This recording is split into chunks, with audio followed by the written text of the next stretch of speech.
Bonjour à tous et merci de votre présence à ce masterclass que je vais co-animer avec Guilain.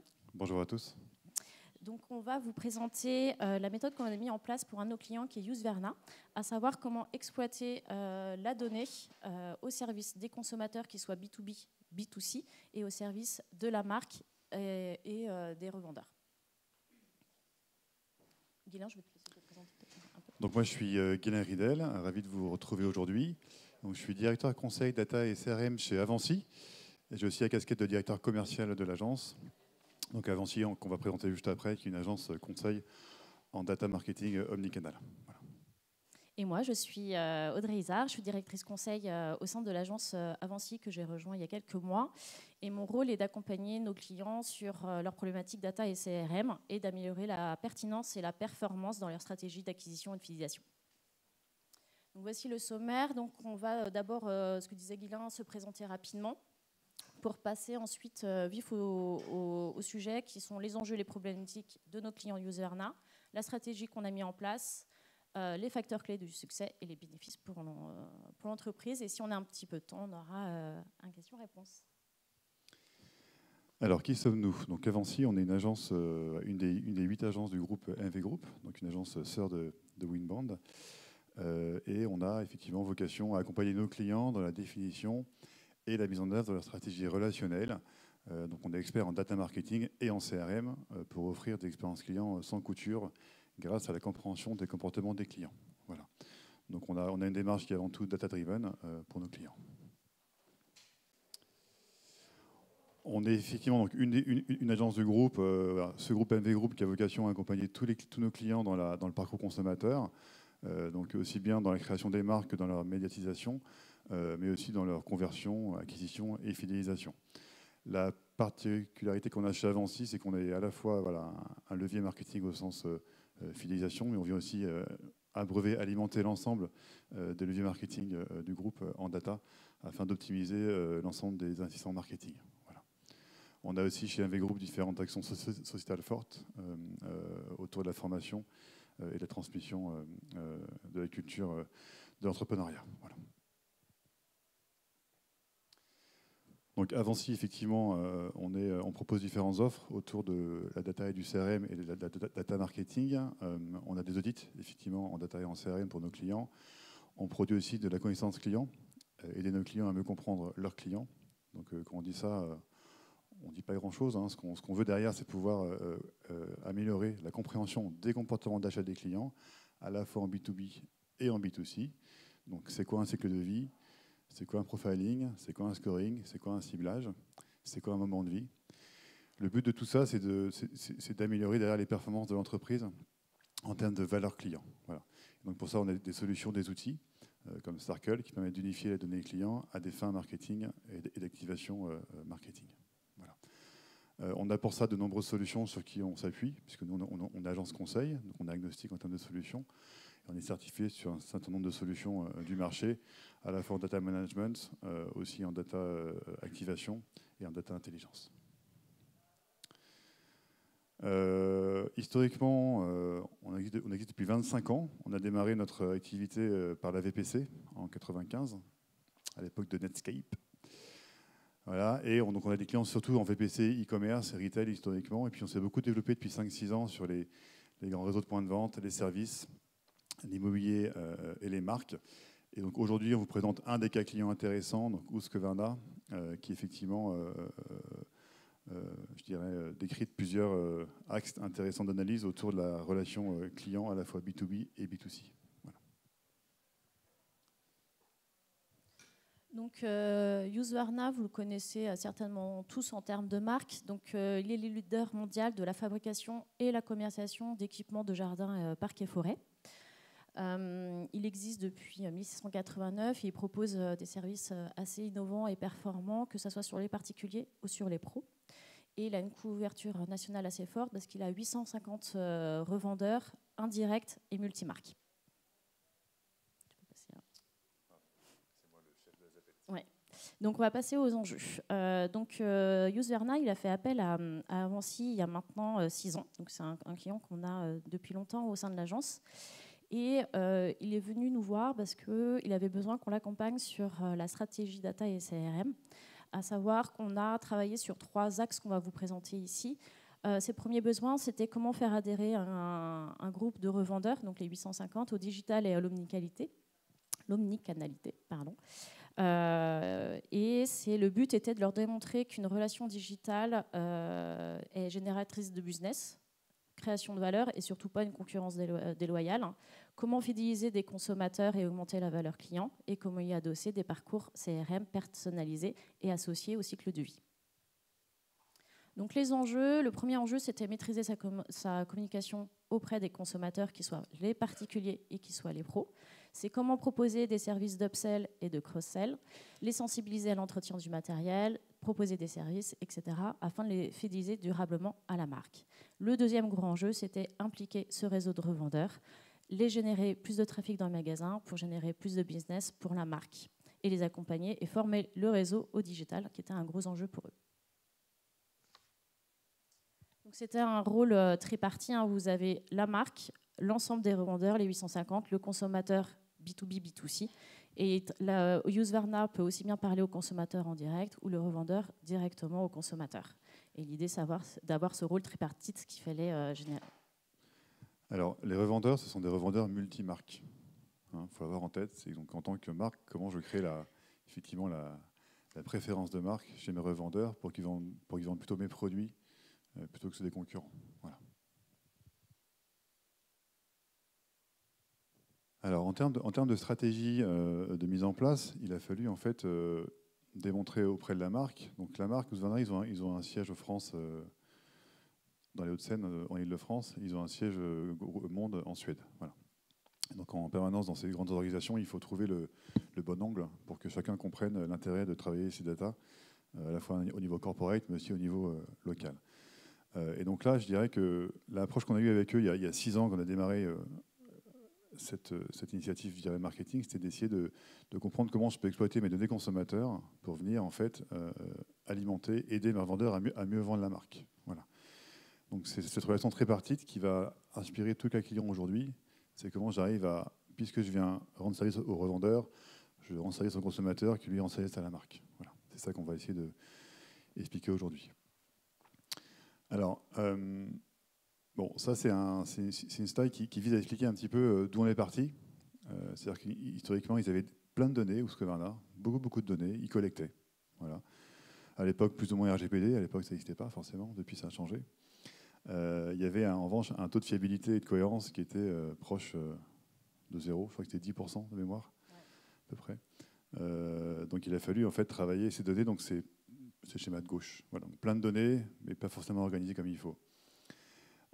Derrière, ce qu'on a essayé de faire, c'est travailler un écosystème, je dirais, data B2C, à des fins relationnelles. Et donc, quand on parle de relationnel, il faut des données qui soient bien organisées, bien structurées, puisqu'on parle de données clients.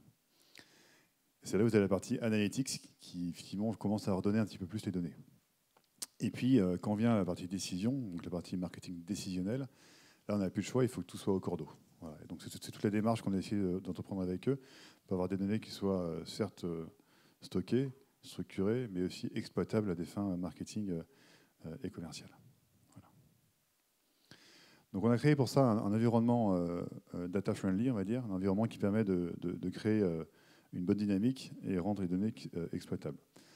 On a créé ce qu'on appelle une CDP, donc c'est une Customer Data Platform. Alors c'est quoi une CDP? Une CDP, c'est un écosystème data et CRM qui permet de collecter la donnée, de l'organiser, de la structurer, de la normaliser et de l'activer à des fins marketing et commerciales. Donc vous avez en entrée des sources de données, un CRM, 2 CRM, 24 CRM pour Husqvarna, parce qu'ils ont plein de pays. Vous avez des données de services clients, 1, 2, 3, 36 services clients dans le monde. Vous avez des données produits, vous avez des données transactionnelles, des données comportementales, des données digitales, donc un ensemble de données qui va en fait à un moment donné rendre l'exploitation difficile si on n'est pas organisé. Et la CDP, elle avait cette vocation-là en fait, à organiser les données et les structurer. Pour derrière venir alimenter des solutions. Alors ici on a mis Marketing Automation, c'est une des solutions, en vérité il y en a plusieurs. Et donc on vient alimenter un outil de Marketing Automation qui lui, son rôle va être de créer les campagnes relationnelles.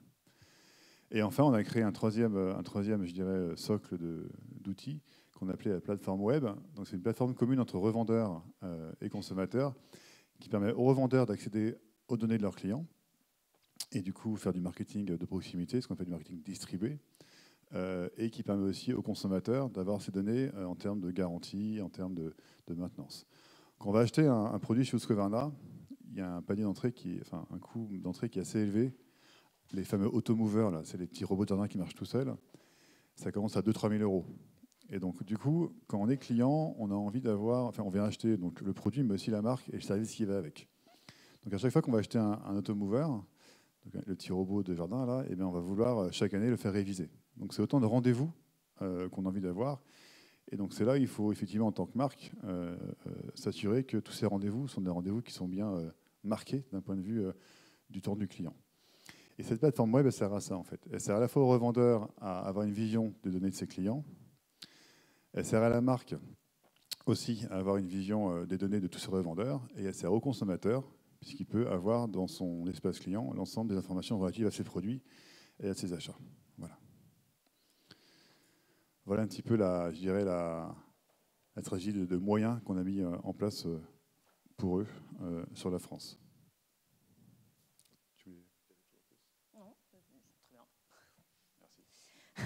Je t'en prie.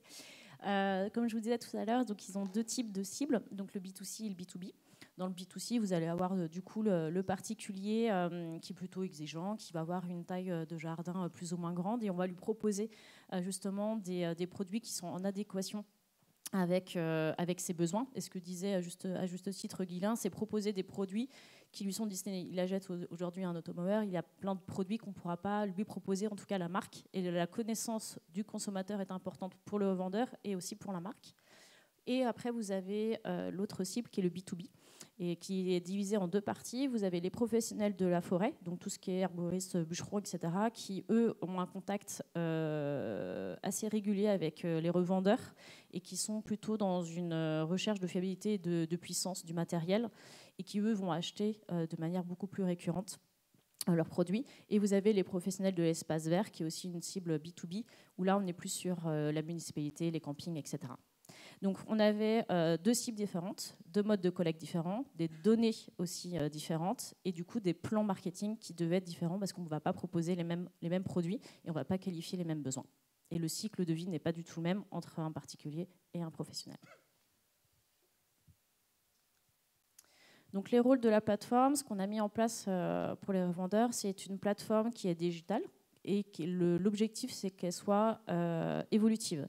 C'est-à-dire qu'aujourd'hui, la marque échange énormément avec ses revendeurs, mais aussi avec les directeurs régions qui font remonter des besoins sur le terrain. Et nous, on identifie aussi des besoins en faisant de l'étude de la connaissance client et de l'étude de la connaissance des produits.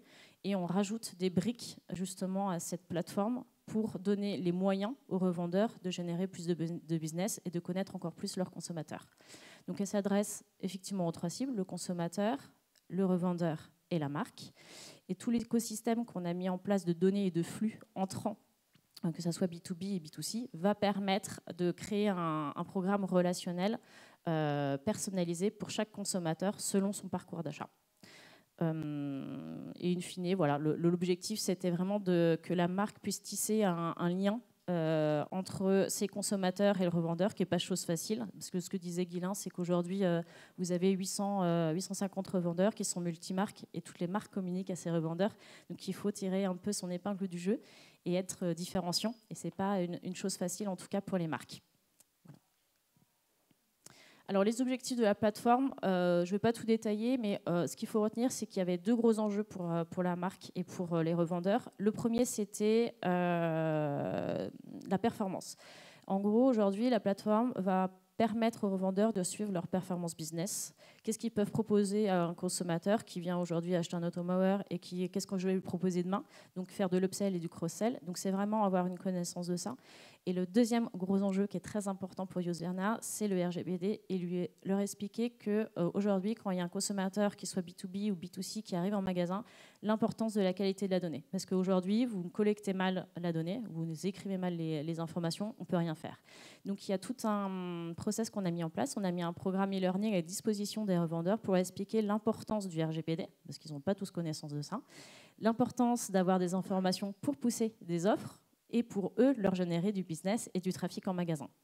Donc ça, c'est vraiment les enjeux pour les côtés revendeurs. Et pour côté marque, qu'est-ce que c'est? C'est informer les revendeurs de tout ce qu'ils font pour eux, qu'est-ce qu'ils mettent en place pour eux, toutes les communications qu'ils mettent en place au sein de leur boutique revendeur, donner la visibilité sur les actions commerciales et de pouvoir les suivre régulièrement avec les directeurs de région pour suivre leur performance business. Il y a vraiment un gros enjeu pour la marque, c'est de faire développer aussi, bien sûr, son réseau. Alors, les performances de cette démarche est bonne, hein, puisqu'il y a 6 ans, on partait à peu près de 10% de données exploitables. Aujourd'hui, on est plutôt à 90%. Donc on a retourné la table à ce niveau-là. Et donc ça, c'est le fruit d'une... Et c'est long. Hein. Enfin, il n'y a pas de secret, c'est que ça ne se fait pas en 6 mois. Hein. C'est-à-dire que amener tout le monde dans une démarche de data quality, de collecte qualifiée, c'est une démarche qui est longue au niveau de l'entreprise. Voilà. Surtout que les revendeurs sont parfois... Alors là, c'est des revendeurs qui sont indépendants. C'est plus simple qu'on a des revendeurs qui sont intégrés. Mais bon, néanmoins, ça reste quand même un travail qui est fastidieux. Voilà. Alors, effectivement, la data au service du consommateur, après on verra la data au service des revendeurs et puis la data au service de la marque. Alors, c'est quoi finalement les bénéfices que le consommateur va pouvoir avoir d'une stratégie, je dirais, data marketing intéressante? C'est surtout pouvoir créer des expériences et des parcours personnalisés. C'est vrai que quand vous achetez un produit à plusieurs milliers d'euros de panier moyen, vous avez envie d'être considéré par la marque, d'être reconnu par la marque et de pouvoir avoir un discours qui soit personnalisé et adapté à vos typologies, je dirais, du quotidien dans votre jardin, on va dire. Et il y a à la fois cette logique de je veux qu'on me donne à acheter les bons produits dans le parcours. J'ai acheté un coupe-bordure, peut-être que demain je vais acheter un automover. Mais il y a aussi cette logique de dire je suis accompagné dans la structuration de ma consommation en tant qu'arboriste, en tant que gestionnaire de jardin. Ça veut dire quoi? C'est-à-dire qu'il faut avoir un contenu qui soit adapté à mon client. Donc je dois en fait proposer des parcours qui soient je dirais, lus et pertinents. Et c'est important, c'est-à-dire que le client vient aussi bien pour le produit et la marque que pour le contenu que la marque va pouvoir me proposer. Et donc c'est ça qu'on propose. Finalement, comme bénéfice au consommateur, c'est entretenir un relationnel de qualité entre la marque, le vendeur et le consommateur, avec des plans CRM dédiés et personnalisés, une pression de marketing adaptée. C'est-à-dire que je n'ai pas envie de recevoir un email par semaine, ce n'est pas le sujet. Peut-être que je pense recevoir peut-être un par semaine en haute saison, au printemps, mais peut-être pas en plein hiver. Voilà. Donc comment j'adapte finalement les moments clés de vie de mon consommateur à ma communication. Donc ça, c'est facile quand on a 10 clients, mais quand on en a 1 million, on passe à l'échelle. Et c'est là où la data marketing vient vous instruire et proposer des solutions pour industrialiser des plans CRM personnalisés. Voilà. Voilà ce que je voulais vous dire. Tu voulais dire quelque chose? Non. C'est bon, c'est bien. Oui. Donc la data au service des revendeurs. Donc là, quand je suis vendeur, on va plutôt parler de drive to store, on va dire. C'est comment la marque m'aide à amener du trafic en magasin, en point de vente. Alors, nous, on a des clients dans plein d'activités diverses et variées, hein, dans la mode, ou dans le food, ou dans le pet food aussi, dans le loisir. La pratique est la même. C'est comment j'arrive à créer du trafic en point de vente en tant que marque et en tant que, je dirais, service CRM central. Voilà. Et ça, la marque Husqvarna, très tôt, a compris qu'elle pouvait le faire qu'à partir du moment où les revendeurs étaient convaincus eux-mêmes de l'intérêt d'avoir une collecte de données personnelles. Voilà. Donc, effectivement, on a mis en place un programme de e-learning avec eux pour qu'ils puissent avoir une collecte de qualité. On a mis en place ce qu'on appelle la dématérialisation. Tout programme de feed est dématérialisé sur la plateforme web. Donc, toute l'information, je dirais, voilà, et on est stocké quelque part, on va dire, elle est plus sur un bout de papier. On a développé aussi beaucoup d'enquêtes de satisfaction pour faire de la remontée de NPS aux revendeurs, pour leur offrir des outils et des indicateurs de performance capables de pouvoir mesurer et donc optimiser leur vente. Donc ils ont dans la plateforme un tas d'outils statistiques qui permettent de corroborer leurs sentiments, leurs ressentis en tant que vendeur à la réalité des chiffres. y compris, finalement, est-ce que mon client clique dans l'email ou pas? Est-ce que quand je lui envoie un message, il le regarde ou pas? Est-ce que quand le call center fait des enquêtes de satisfaction, est-ce qu'il répond ou pas? Voilà. Et tout ça, on va l'agréger. Donc, pour offrir une visibilité en termes de reporting et de data vis aux revendeurs. Donc, pour qu'ils puissent percevoir l'intérêt de continuer à collecter. Voilà.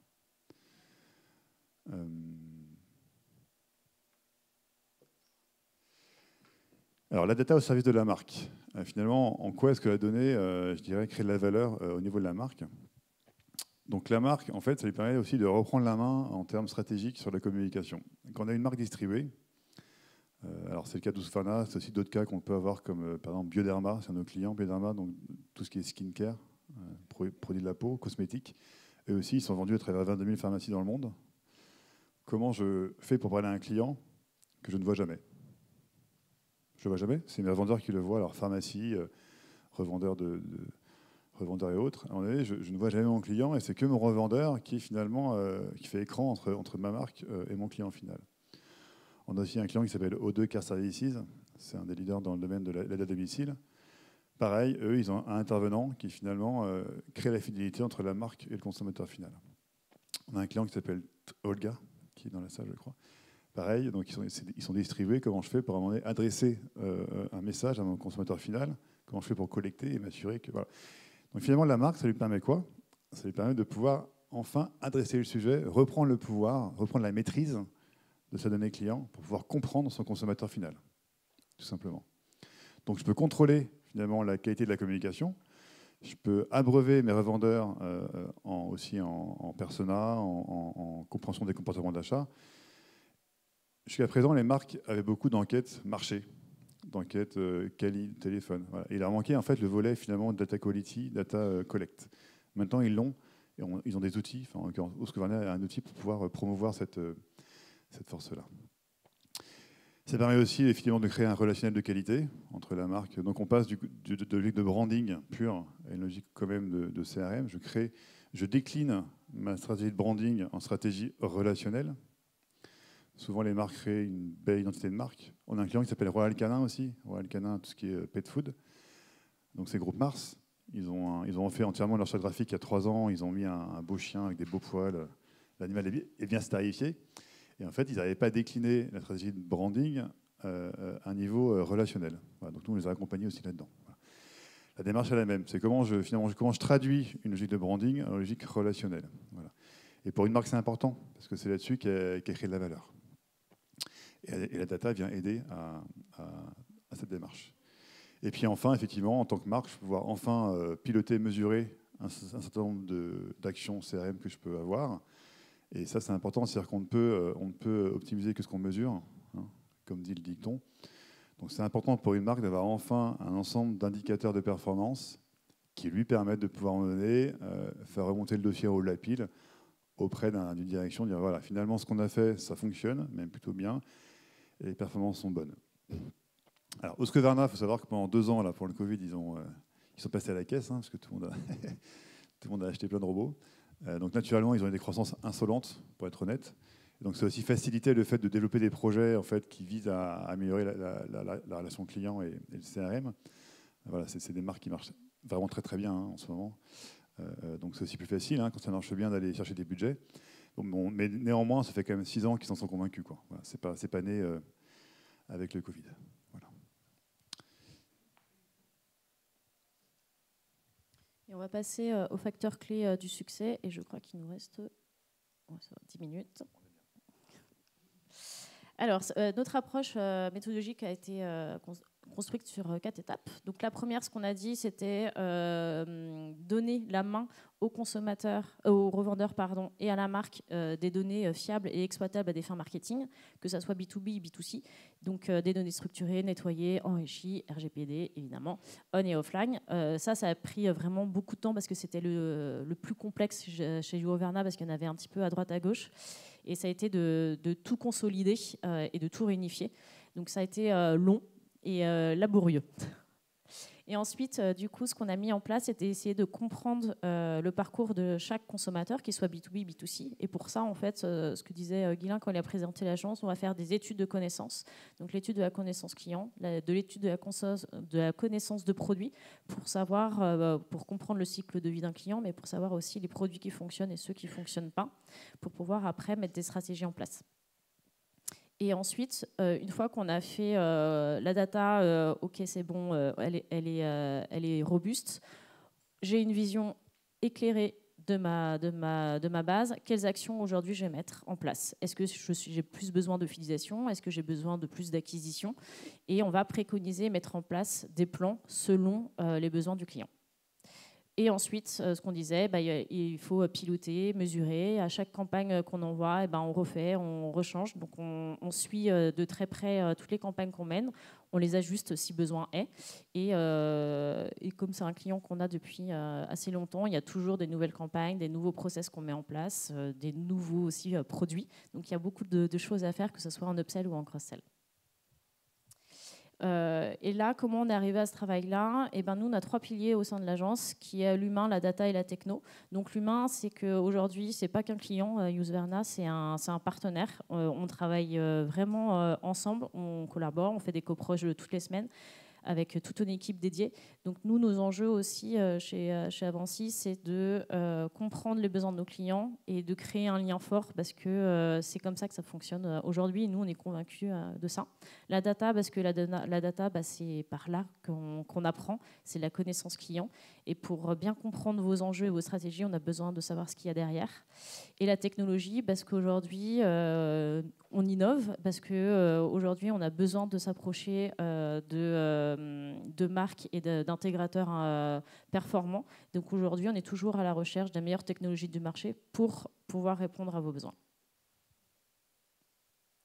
Les bénéfices pour Useverna, déjà la première et qui était la plus grosse, c'est une base de données fiable B2C et B2C, d'avoir aujourd'hui une bonne connaissance de qui sont mes consommateurs, qu'ils soient B2B ou B2C, de pouvoir mettre en place des plans CRM et PRM adaptés et personnalisés selon le cycle de vie, et in fine d'avoir une plateforme digitale qui soit évolutive, pour mes revendeurs, et qui est aujourd'hui en permanence évolution, et il y a des choses qui changent tout le temps. Alors, notre client aurait dû être là aujourd'hui. Alors, certains sont là, mais celle qui devait être là a eu un empêchement. Donc, on lui a demandé un petit témoignage voilà, pour pouvoir un petit peu être présente sans vraiment l'être. Voilà, Aurélie Maupilet. Donc, ce que Husqvarna aurait voulu dire, donc je me fais le... Alors, je sais, c'est pas très... Du coup, je suis un peu jugé parti, j'avoue, mais bon, néanmoins, je le fais, voilà, en toute transparence et honnêteté, si c'est possible.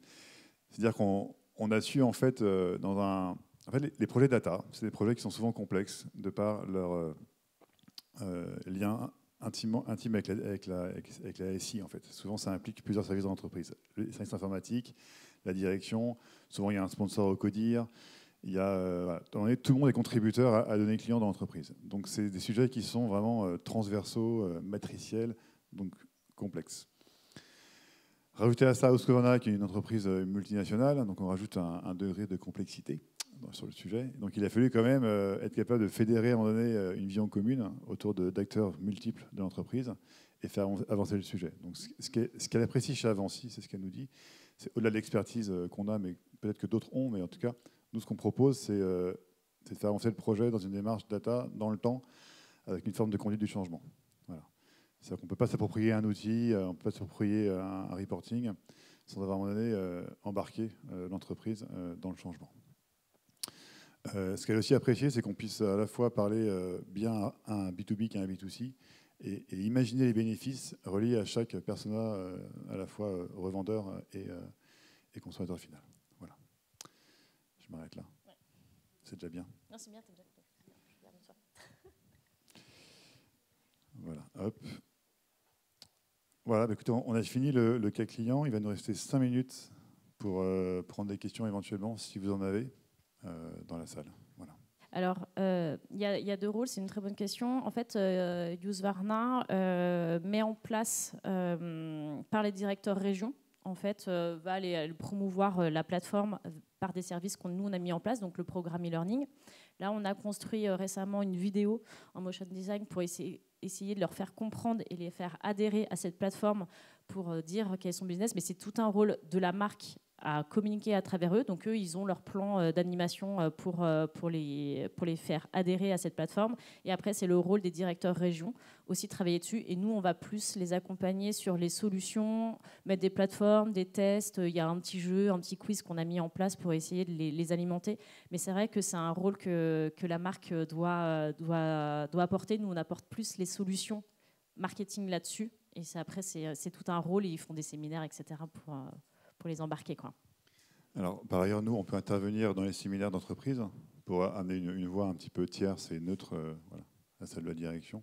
Donc ça, on le fait volontiers. On intervient en tant qu'expert de la data et on vient démontrer en fait en quoi tout ce qu'on fait est utile et performant, quoi.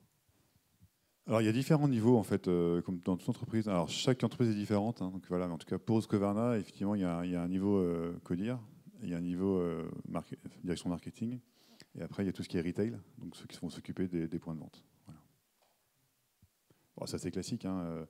Après, ce qui va changer entre chaque entreprise, c'est, je dirais, la capacité de ces différents services à travailler ensemble. Voilà. Donc, parfois, nous, on met du lien quand il y a besoin. Voilà. Mais c'est ça qui est très compliqué, hein. Comme c'est des revendeurs qui sont multimarques, pour eux, c'est leur mettre un outil en plus.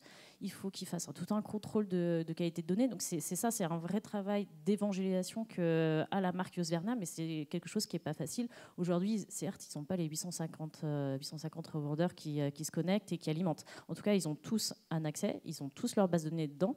Après, c'est effectivement le rôle de la marque et de nous, de leur expliquer que l'enjeu qu'il y a derrière. Mais effectivement, la marque Husqvarna n'est pas la seule, et c'est pas la seule qui met une plateforme à disposition de leurs vendeurs. Donc il faut les impliquer, et il faut les challenger, et ils ont tout un système de bonus, de primes qu'ils ont aussi. Donc il y a un enjeu business aussi. Effectivement, il y a un gros enjeu d'incentive, hein, évidemment, c'est sûr. Et puis après, la meilleure des performances, c'est de démontrer que ça fonctionne en fait. Donc c'est du reporting aussi. Et c'est démontré qu'avec Husqvarna, ils gagnent plus qu'avec le concurrent. Donc tout à fait. Donc quand il y a des vendeurs qui sont regroupés et que même CRM, on peut le faire, mais on ne peut pas le faire 800 fois, quoi. Enfin, voilà. Donc quand il y en a, il y a des cas où il y a des CRM multi-revendeurs, entre guillemets. Ça, on le fait, effectivement. Mais sinon, après, c'est une question de budget, quoi. C'est-à-dire que, nous, c'est pas rien de technique, hein. Nous, on peut faire 800 fois le travail. C'est aussi des problématiques de budget. Est-ce que ça vaut le coup d'investir finalement pour un revendeur en Ardèche voilà. Oui, complètement, ouais. Alors, tout à fait. Alors, nous, en tant qu'agence conseil, à partir du moment où on est co-traitant des données, on est co-responsable au sens de la RGPD, hein. Donc chez nous, on a de DPO en fait, et donc tous nos clients passent au prisme de la RGPD sur tout ce qu'on fait en permanence. Et donc c'est la meilleure garantie que les données soient effectivement RGPD compatibles. Oui, alors effectivement, vous avez raison. Alors, de toute façon, à partir du moment où c'est un client, on peut la collecter, en fait. Donc ça, c'est pas tellement un sujet. Enfin, le sujet purement de collecte pure, c'est rarement un sujet parce qu'on collecte rarement du données de prospection. Quand on le fait, c'est sur des logiques de jeu concours dont nous, on a la maîtrise, en fait. Voilà. Avec tous les cas qui vont bien et compagnie. Et si c'est une donnée collectée par le vendeur en lui-même, il faut qu'il y ait une transaction associée à la collecte. Et donc, quand il n'y a pas de transaction associée à la collecte, là, on a des algorithmes qui traitent ces données et qui ne les conservent ou pas. Enfin, voilà, dans la RGPD, il y a deux grands ensembles, hein. Il y a la partie vraiment consentement, donc collecte et traitement du ou des consentements. Et après, il y a toute la partie anonymisation des données en fonction des différentes règles d'entreprise, voilà, et de la RGPD. Donc, tout ça est traité, tout ça est embarqué dans les projets par nature chez nous. Non, en fait, suite à l'analyse de la connaissance client qu'on a fait, on va faire après, généré avec eux des plans marketing, et on va faire des tests, et on va tester sur des échantillons, et ce qui fonctionne, qui ne fonctionne pas, et selon les segments qu'on a définis, on va envoyer. Mais effectivement, on n'a pas l'individualisation de la personne, et on n'a pas été au contact point clé. Alors, nous, dans nos métiers de la data, ce qu'on fait, c'est on se sert des comportements du passé pour prédire les comportements du futur. C'est en ce sens-là où on fait des segmentations prédictives en fait chez nous, par nature on va dire. Et donc on va créer des personas, mais au sens group profiling, donc des ensembles de comportements d'achat homogènes, donc de clients qui ont l'air pareil en tout cas, et qui, pour des raisons statistiques, on a tout lieu de penser que c'est un bon groupe. Voilà. On va créer comme ça des segmentations et donc des personas, et en fonction de leur comportement, on va pouvoir leur attribuer des scénarios qui seront vertueux pour eux. Et tout ça est piloté dans le temps, et on peut ajuster en permanence les scénarios qu'on va pouvoir envoyer. Voilà. Donc ça, c'est lié directement au persona, donc au groupe homogène de clients. Et après, on peut le croiser avec des études, donc plutôt quali, dont vous parlez, des groupes qu'on rassemble, et on vient confronter en fait effectivement la data avec le vécu. Voilà. Mais c'est deux méthodes qui sont complémentaires, voilà, qui ne sont pas opposées. Il y a des clients chez qui on fait les deux. Et là, ça n'a pas été le cas tout ce que Varna. Voilà. Alors, c'est une bonne question, vous n'êtes pas le premier à vous la poser. Est-ce que c'est plus simple de partir d'une page blanche ou de traîner l'histoire? Voilà. C'est ce qu'on appelle chez nous la dette technologique aussi. Comment je traîne ma dette dans le temps, combien va me coûter cette dette. Donc nous on fait, alors c'est compliqué de répondre comme ça, mais il y a deux réponses que je peux vous offrir à ce stade. C'est d'une part, nous on fait des petits audits justement pour essayer de préqualifier un petit peu les actions qu'il faut prendre avec des feuilles de route associées, et on vient vous dire effectivement c'est vraiment tout pourri ou non pas du tout, c'est super. Voilà. C'est un premier point. Moi je dirais qu'il vaut mieux avoir de la donnée que de ne pas en avoir, parce qu'aujourd'hui on a des systèmes très performants qui permet de pouvoir quand même faire de la data quality facilement et pas trop cher, quoi. Et après, l'autre point que je vais vous dire, c'est que vous avez quand même un tas de données transactionnelles qui, elles, sont plutôt fiables en général. Donc il y a aussi des types de données qui, elles, seront toujours fiables et qu'il faut surtout utiliser, quoi. Ouais. Là, je pense que vous faites plutôt appel à une logique de est-ce que mes revendeurs qui ont collecté la donnée, est-ce que ces données-là, je l'exploite, c'est ça? Une question. Bah moi, je dirais plutôt oui, mais bon, une fois de plus, je ne vais pas vous dire oui. Enfin, voilà, donc plutôt oui, c'est la réponse. Voilà. Si c'est une réponse courte, c'est plutôt oui. Voilà. Évidemment, on est disponible pendant la journée si vous avez des questions à nous poser qui vous viennent. On a un petit stand là dans le hall là-bas. Voilà. Et puis les prochaines conférences, c'est à partir de 14h. Voilà. On vous laisse aller manger.